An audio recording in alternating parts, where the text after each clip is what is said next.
In this module, we will discuss about custom valuation and dispute settlement. Custom valuation is the process where custom duties are levied by the custom authorities on the value of goods or services imported. The customs authorities adopted the system as a means of protecting tariff concessions, implementing agreed trade policies, collecting revenues, and protecting the health and safety of the people of the country. The Article 7th of the GATT outlines the provisions and procedures for the valuation of the goods and services and is applicable to all the members of the World Trade Organization. Custom valuation aims at determining the customs value of the imported goods or services in a fair, neutral and uniform way that conforms to the commercial realities by preventing the applicability of arbitrary or fictitious customs value for levying the duty rates. The agreement was initially negotiated a common customs valuation system known as GATT Valuation Code at Tokyo Round, where the large majority of the developing countries choose not to accept it due to the controversies between developed and developing countries for customs valuation. In the end, the developed and developing countries arrived on compromising their differences, adopted the agreement in the Uruguay round negotiations. The WTO Committee on Customs Valuation has been vested with the powers to administer the agreements. A technical committee on customs valuation was also established with the view of ensuring fair and uniform interpretation and applicability of the agreement at wider level. The starting point for customs valuation under the agreement is transaction value as defined in Article 1st, describing the price actually paid or payable for the goods when sold for export to the country of importation. Article 1 read with Article 8 of the agreement allows the customs authority to adjust the price actually paid or payable in cases where certain specific elements form the part of value but not included in the price of the imported goods. Article 8 also allows determining the transaction value by including the value of certain considerations which may transfer from seller to buyer in the form of specialized goods or services rather than in the form of money. There are two types of methods on which the import duties are calculated. First, specific basis. Under the system, a fixed amount of duty rate is charged on the basis of quantity of goods imported, such as 0.1 cents per liter of imported oil. Second, ad valorem. Under the system, the duty rate is expressed as a percentage of the value of transaction of goods imported. Third, compound basis. The duty rate on certain imported goods may be the combination of specific and ad valorem rates. Nevertheless, ad valorem are most prevalent in international trade as they are used by the WTO members. Now, the question arises on what basis the customs official determine the value of goods and services is of great importance for the importer, similar to the rates of duty specified in the tariff schedule for the goods. Presently, the rules for determining the value of imports for levying customs duties are well organized and elaborated one and are outlined in the WTO Customs Valuation Agreement. After reading this module, you shall be able to understand the concept of customs valuation, know about the methods of customs valuation, analyze the preferential treatment to developing countries, understand the dispute settlement procedure of WTO.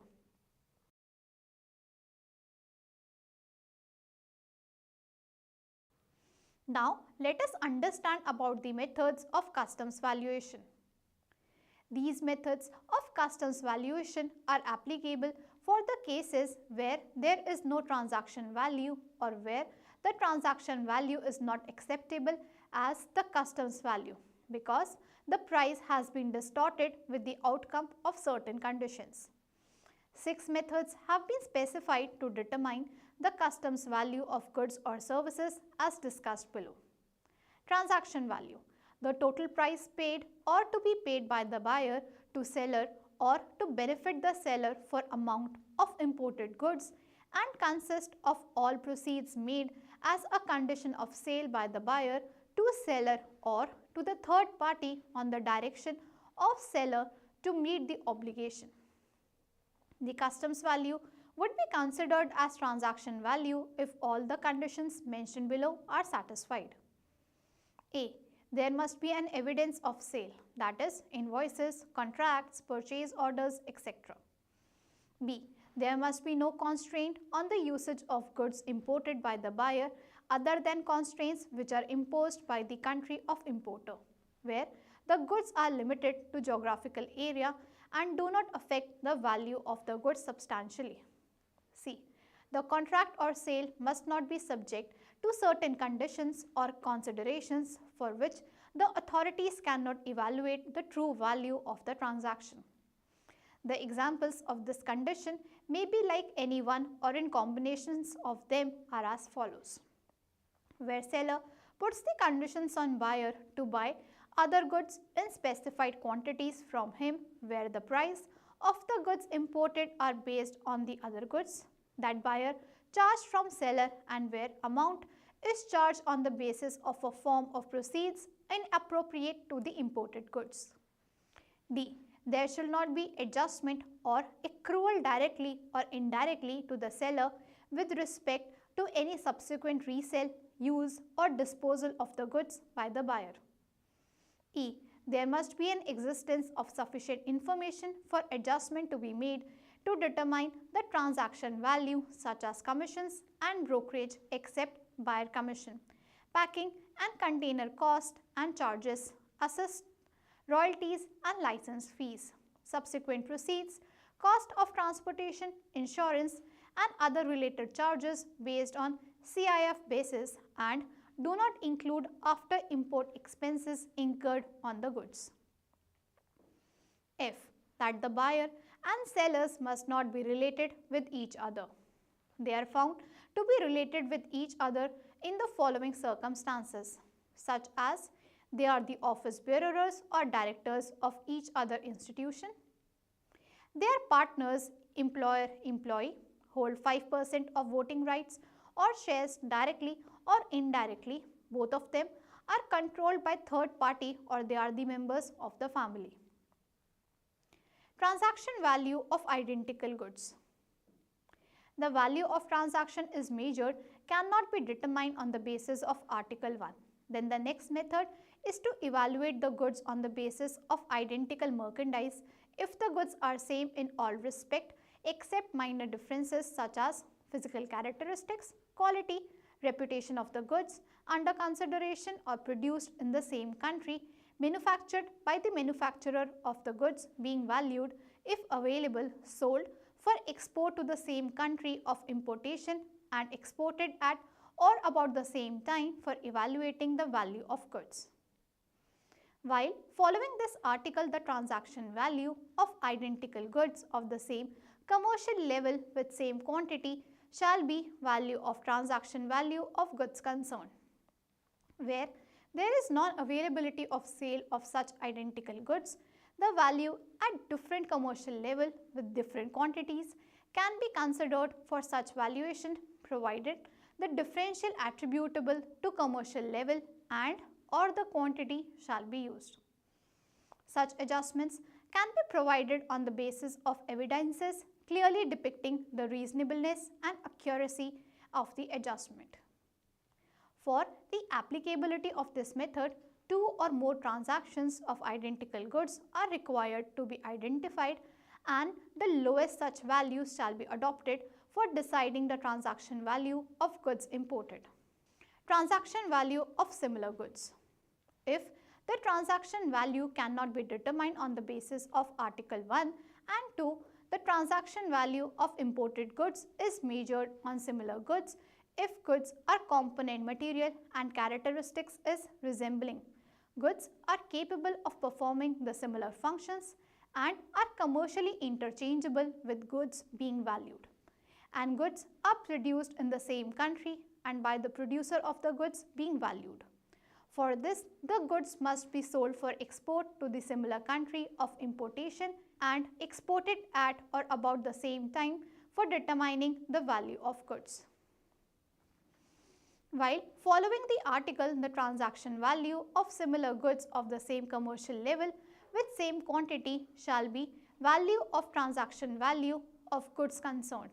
Where there is non-availability of sale of such similar goods, the value at different commercial level with different quantities can be concerned for such valuation provided the differential attributable to commercial level and or the quantity shall be used. Such adjustments can be provided on the basis of evidences clearly depicting the reasonableness and accuracy of the adjustment.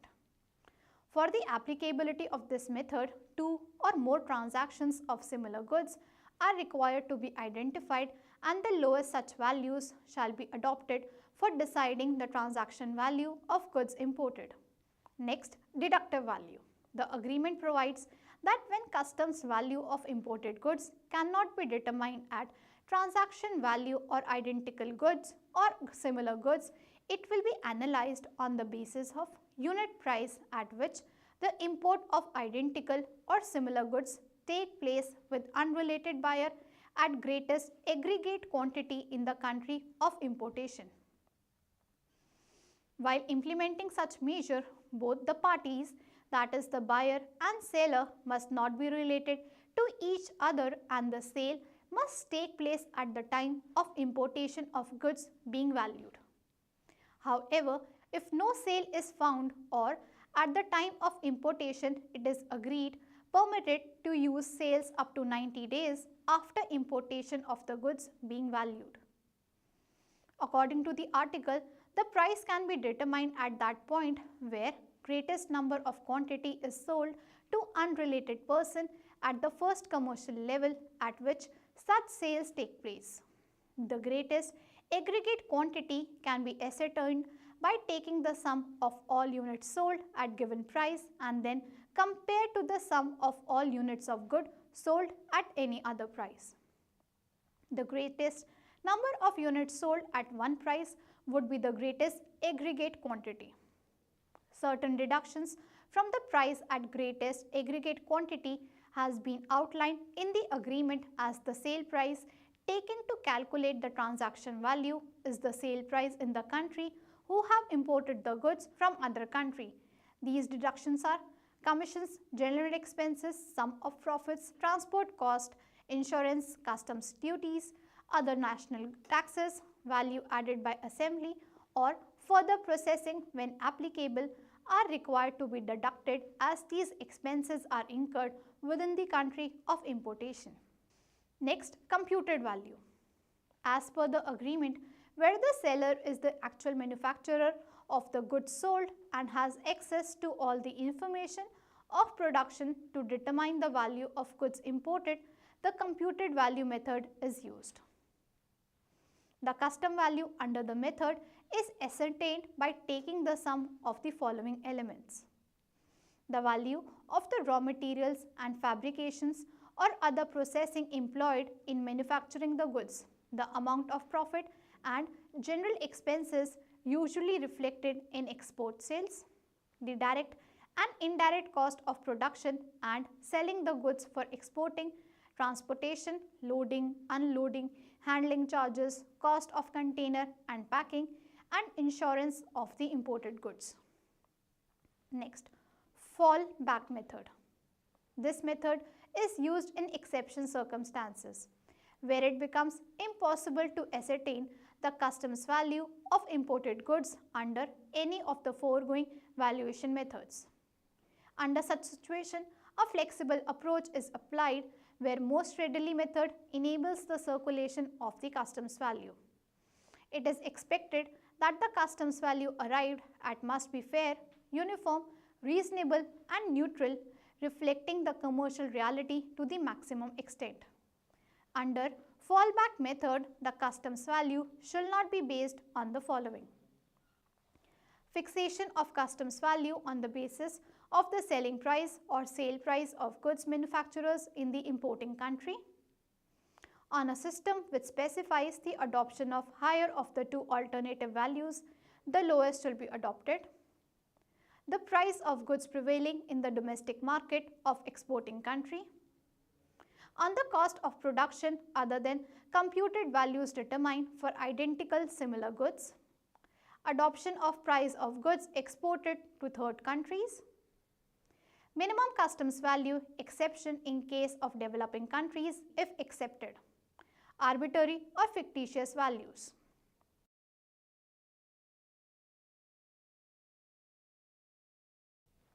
We shall understand the special and different treatment for developing countries.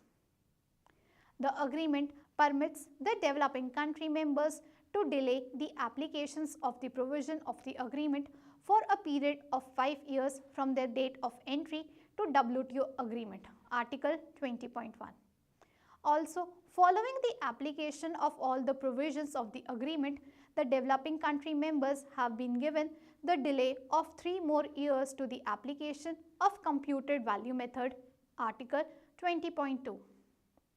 In a nutshell, developing country members can delay the adoption of computed value method of customs valuation till a total of 8 years. Moreover, the developing country members may be given extension for the application of the provision of the agreement on sympathetic consideration on request before expiry of 5 years extension as per para 1 of annexure 3rd of the agreement. The right to value the goods on deductive method even if the goods have gone further processing at importing country, whether or not importer makes request, has been given to the developing country member to ascertain customs value, para 4 of annexure 3rd. The provisions of technical assistance on request has also been made for helping the developing countries by the developed countries to implement the agreement, Article 20.3.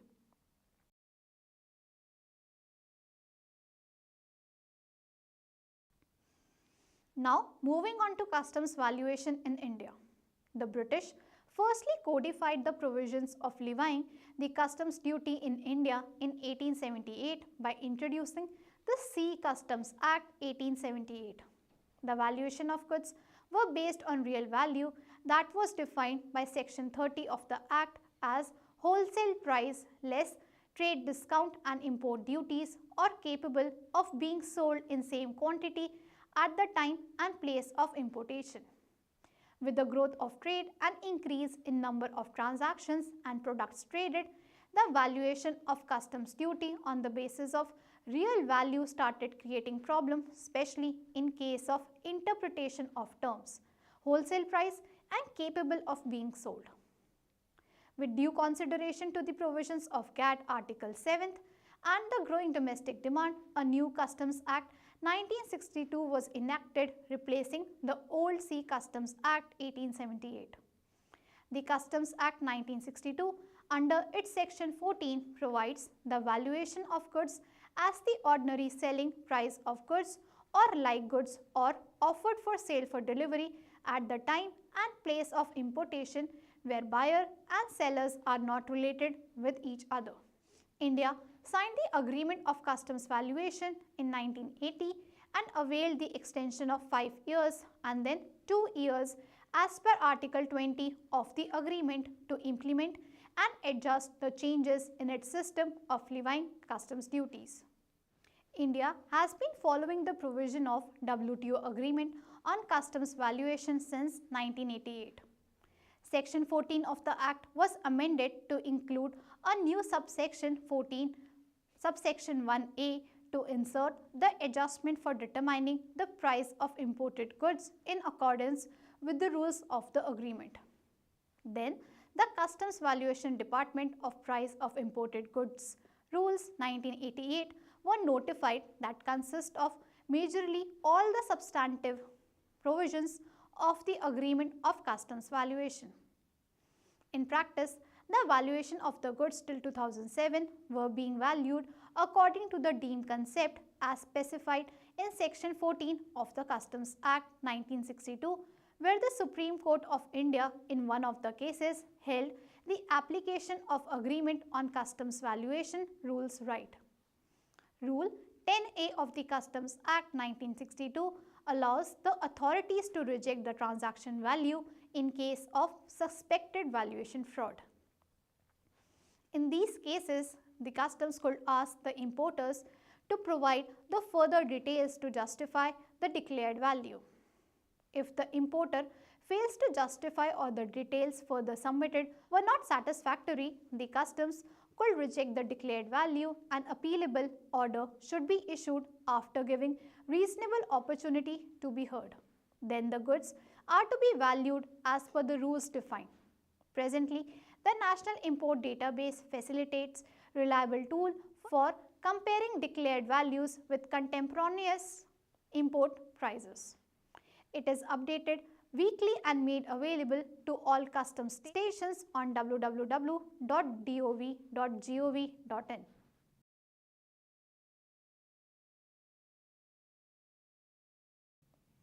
Now we understand the dispute settlement. Under the WTO agreement, all the members have agreed that if they found other members are violating trade rules or commitment or agreement, they will follow the multilateral system of settling dispute instead of taking action independently. This indicates that the WTO members are abided by the agreed procedures under understanding on rules and procedures governing the settlement of disputes and respect rulings. However, passing the judgment is not the motive of WTO, but to resolve the matter through consultations if possible. Normally, a dispute arises when one member implements a trade policy or takes an action that one or more other fellow members of WTO think it to be in contravention to the existing agreement or to be a failure to live up to obligations. A dispute resolving mechanism existed under the old GATT, but it suffered certain limitations like no fixed time frame for resolving matter. Ruling were easier to challenge and matter dragged for a longer time inconclusively. The Uruguay Round Agreement outlined a more structured mechanism with more clarity, defining the stages in the procedure to resolve the dispute between the member countries. It describes the fixed time framework under which the case is to be settled in a disciplined way, with flexible deadlines set in various stages of the procedure. It outlined the detailed procedure and timetable to be followed in settling the conflict. If a case runs to its one go, it will not take more than 1 year, and if appealed, then 15 months. These time limits are flexible in nature if there is a case of urgency. For example, if perishable goods are involved, then it is expedited as much as possible. Under the previous GATT procedures, the ruling could only be adopted by consensus. It means that if there is a single dissent, the ruling could be blocked. The Uruguay Round Agreement made it impossible for the losing country to block the adoption of the ruling. Now, rulings are adopted automatically unless there is a consensus to reject the ruling. It means that if any country wishes to block a ruling, it has to persuade all the members of WTO to share its view. Since the system seems to be much resembling the proceeding of a court or tribunal, the preferred solution for the countries is to discuss their problems and settle the dispute individually under this platform. Next is procedure of settling dispute.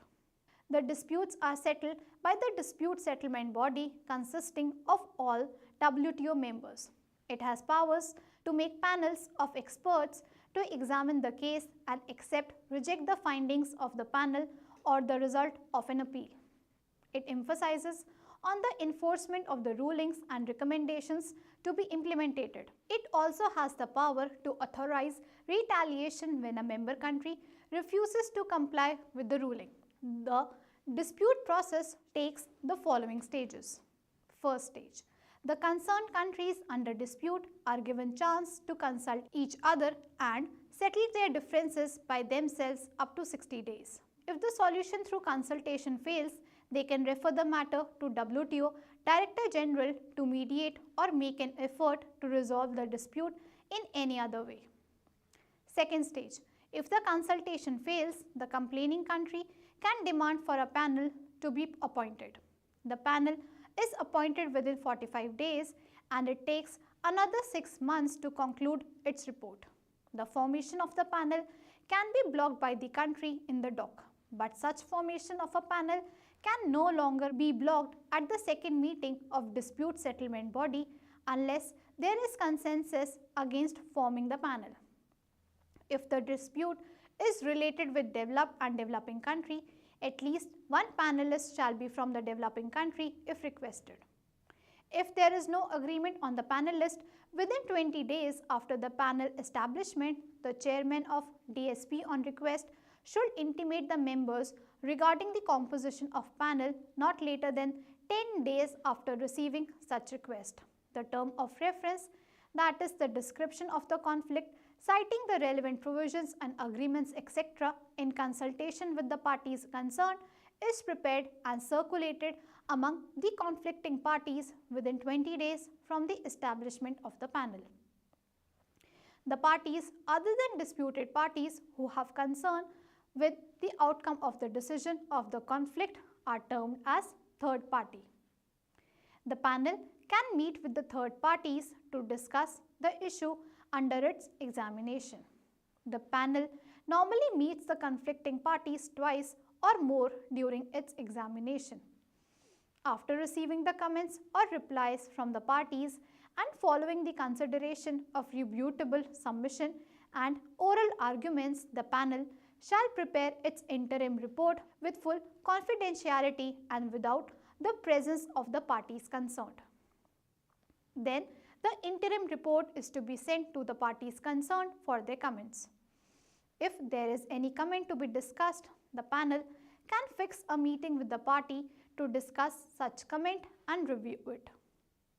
This process is to be completed within 6 months from the establishment of the panel. If no comment received within the comment period, the interim report is to be considered as final report and circulated to the parties concerned up to 9 months from panel's establishment. Within 60 days after the date of circulation of panel report to the members, the report is to be adopted by the DSB unless the party to dispute notifies the DSB of its decision to appeal. If party notifies appeal, the report cannot be adopted by DSB until after completion of the appeal. The dispute settlement body shall constitute a standing appellate body which will hear the appeals from panel cases. As a general rule, the proceedings of the appellate body shall not exceed 60 days from the date of its appeal to DSP.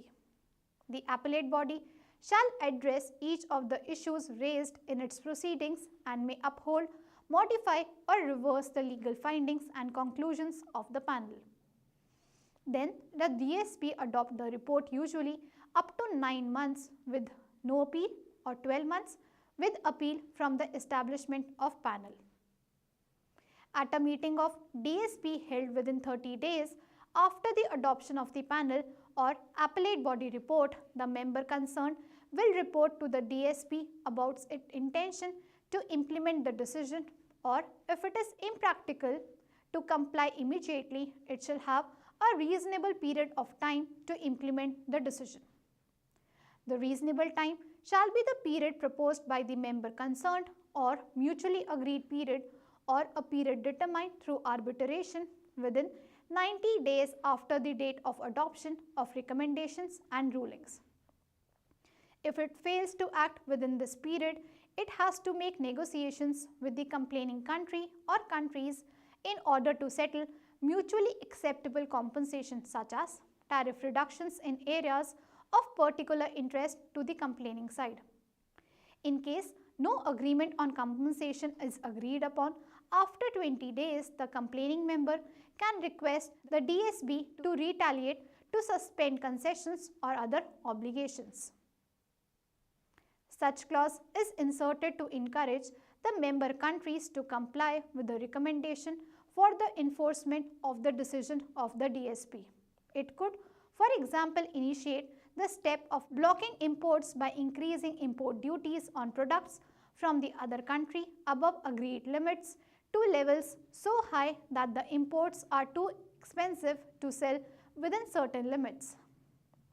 The DSP must authorize this within 30 days after the reasonable period of time comes to an end unless there is a consensus against the request.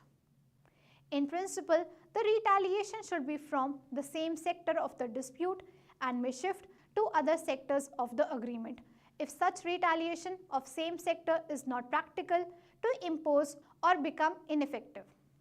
If shifting retaliation to other sector has also become ineffective, it can be shifted to other agreements if the circumstances are serious in nature. The main objective is to minimize the likelihood of actions shifting to unrelated sectors while at the same time efforts are made to enforce the actions effectively.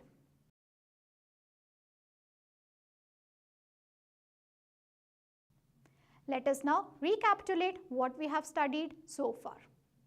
Custom valuation is the process where customs duties are levied by the customs authorities on the value of goods or services imported. Developing country members can delay the adoption of computed value method of customs valuation till a total of 8 years. Moreover, the developing country members may be given extension for the application of the provision of the agreement on systematic consideration on request before expiry of 5 years extension.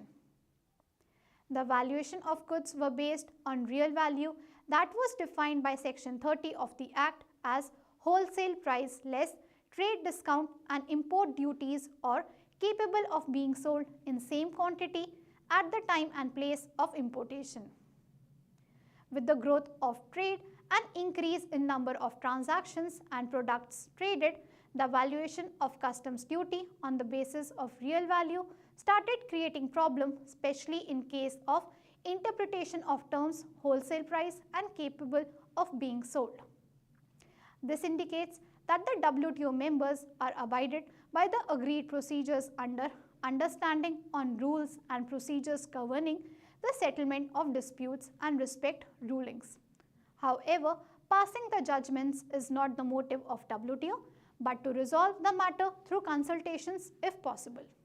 Thank you.